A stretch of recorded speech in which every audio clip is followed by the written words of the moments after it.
This is the one fragrance I've wanted to review for the longest time. This is one of those scents that I feel like really does deserve the hype. Even though that this has been talked and talked about, it's been done so many times now. This is absolutely worth it. I would say absolutely with confidence that blind buying this would be an absolute win. I feel like this is one of the best, and it's still to this day for me makes me feel like this is still better than anything else I've tried. Just to give you like an idea of what I like. So I also like Hermes Gallop, which is more of like a leather and rose. Things like Matière Première Encens Suave. Big fan of things like Santal 33 from Le Labo. I'm just that type of person. For YSL Le Vestiaire Tuxedo, there is something really special about this one. If I'm not mistaken, this is probably one of the highest rated on Fragrantica or on a lot of websites. And if you've seen a lot of fragrance reviews online, you've probably come across Tuxedo. Looking at the note breakdown on Fragrantica, I feel like sometimes it doesn't do it justice, because when you look at the main accords, I'll share with you here, it describes it as a patchouli, amber, vanilla, then it says ozonic. It's going to kind of complicate a lot of people straight away, because that doesn't really do it justice. I feel like it's a lot sweeter, and patchouli comes off a little bit more. Some people say that patchouli comes off like chocolate cake if it's just patchouli, but it's also a little bit spicy, but it's also a little bit fresh. So I don't feel like that does it much justice, but they are right in saying it is, because one of the main things in here is that you get a lot of patchouli, but it's what it's paired with that makes this a really fantastic fragrance. See here at the notes, it's got violet, coriander, and bergamot. I believe it's true when it says this, but also it's the violet that makes it really, really nice. And it says rose, black pepper, and lily of the valley. I think lily of the valley is what is making it a really, really all-rounder, really nice scent. And with that rose, it doesn't go floral. You probably think, oh, it's a really floral scent from the violet, rose, and lily of the valley, but you actually don't get that at all. You just get the real sweetness without it going really feminine. This doesn't feel feminine at all, but at the same time it doesn't feel masculine. It's very right in the middle. Then it says patchouli, ambergris, and vanilla, bourbon vanilla. The pairing of all these notes that makes it such a good scent. You'll see that here you'll get a lot of people saying it's for winter and autumn. I won't agree with that, because I feel like you could wear this anytime, any day. Sometimes I've actually been able to pick it on people. I feel like a lot of real estate agents wear this, funny enough. I don't know why. Fair enough, because it really does justice for like everyone. Tuxedo has been, I think it's one of their staples in the Le Vestiaire line in 2015, along with the Le Vestiaire line. So this would have been one of their first fragrances, along with, I think it was Serene, Trench, and a few others. This is also one of those fragrances I want to wear every day, but I know that I'm going to go through it very, very quickly.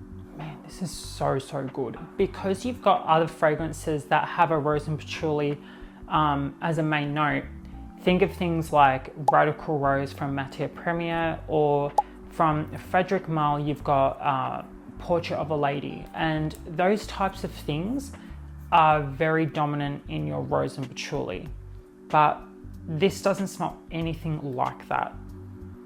If anything, it does have a little bit of that kind of patchouli note as well, but this is very different to those other ones. So that's why I feel like the violet and I want to say the violet and coriander make a really large portion of this as well. But I think there's something from the coriander that makes it aromatic, because I don't think they meant to make it spicy. They just wanted to use the note of coriander, if I'm going to assume anything, and use the aromatic part of it, because not that this smells like coriander leaf, but this gives me a vibe of like coriander seed. There's something just really, really just lovely about it. If I were to choose one scent for someone to wear on a wedding, it would be this. But this is also really good for just any occasion, a job interview, like even for those people who really want to wear something to bed, those kinds of people like this. I can imagine someone wearing this in the dead heat of summer, in the cold winter. Even though that this is more described as like an autumn scent. Yeah, I don't know.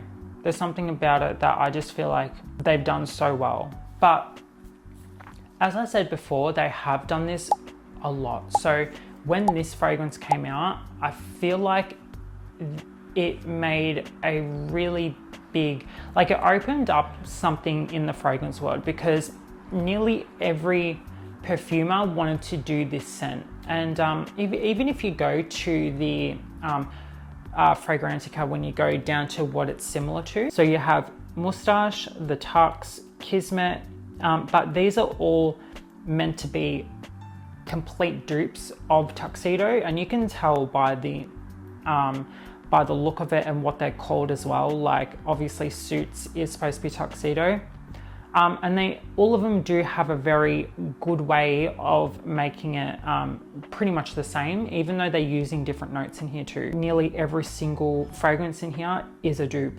for it. A lot of people say ombre leather, which that's very interesting to me that people put that there. I believe only one fragrance that I feel like has done it so well that you can't really tell the difference, but there is a difference in quality. So I feel like Tuxedo will last so long that even if you wear something else and go to wear that your jacket again, it will smell like that in some way. With the Moustache, which is the other one that I have, I chose to go for that one because it really does smell exactly the same, but it's nowhere near the price of Tuxedo, which I think Tuxedo now goes for nearly 500. So it is really, really expensive, and I don't want to get that. Even though that I can get a discount on it, I still don't want to buy it again, not for a while. It really goes ridiculous when you buy a fragrance for $500. Like, you got to put that into perspective. When you're buying a fragrance for that much, why buy a fragrance that expensive when you can just buy the alternative? I also think that these brands are actually just trying to make money at the end of the day. Like, you'll see some of these perfumers, they actually go on to do work with the alternatives, like with the people that are making alternatives. So it's not exactly like an offensive thing to buy the dupe. I get why people are kind of mad at like buying dupes and the dupe culture. There is a need for it though, because in the market where you have a $500 fragrance, well, obviously people are going to buy the cheaper one because you're putting your fragrance up so much. If you want people to buy your fragrance, then put it back down to like 300, or I think it started at 250 if I'm not wrong. I remember back when I started at L'Oreal, I think the fragrances back then were about 320, and that was for the big one. And now it's more than that to get the small one. It's kind of their own fault. And yeah, you will say that the notes are expensive. They're not that expensive. And especially now that if you go on to see what L'Oreal's doing now, they are buying new resources to make these notes in a very quick way, actually going out and getting these raw materials, which is my point, is that there is a huge markup with fragrances. There is such a big profit. And I see that every day in my work. I will see a fragrance go from 200 to 300 in 4 months, maybe 3. And it's little by little, they'll put it up every day, or every 3-4 days, they'll put up $3 here, $5 here. And it really adds up. It's ridiculous how much they're doing it for. There's no need for it at all. You know, you can't exactly allow people to be loyal when you're putting it up that much and that soon and that quickly. And you can't blame it on inflation at that point. You're doing it regardless. I don't know, that was just a rant. Would I recommend this scent? Absolutely. I think that it's it's one of the best that I've tried.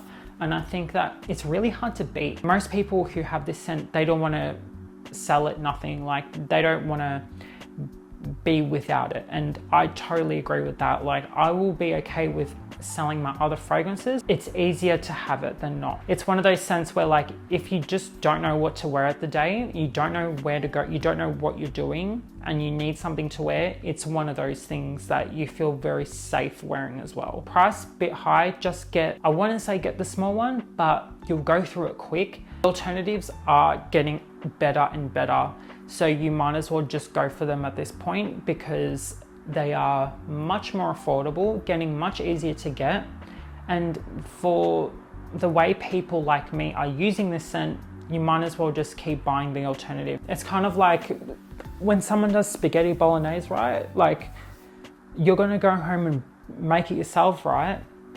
You're not gonna just go to the restaurant every time and buy that recipe. Like, you're going to end up making that recipe at home if you really like it a lot. I don't know, that's just me. I've got more reviews on the Le Vestiaire line. The Le Vestiaire line is great. I feel like there's something for someone in this line, which is why I'm such a big fan of it. You'll see that I've done Baby Cat. I've also, at this point, done Kaban, Kaftan. So try out all of these, see which one is for you. If you feel like you got anything out of this video, feel free to subscribe, and thanks for watching.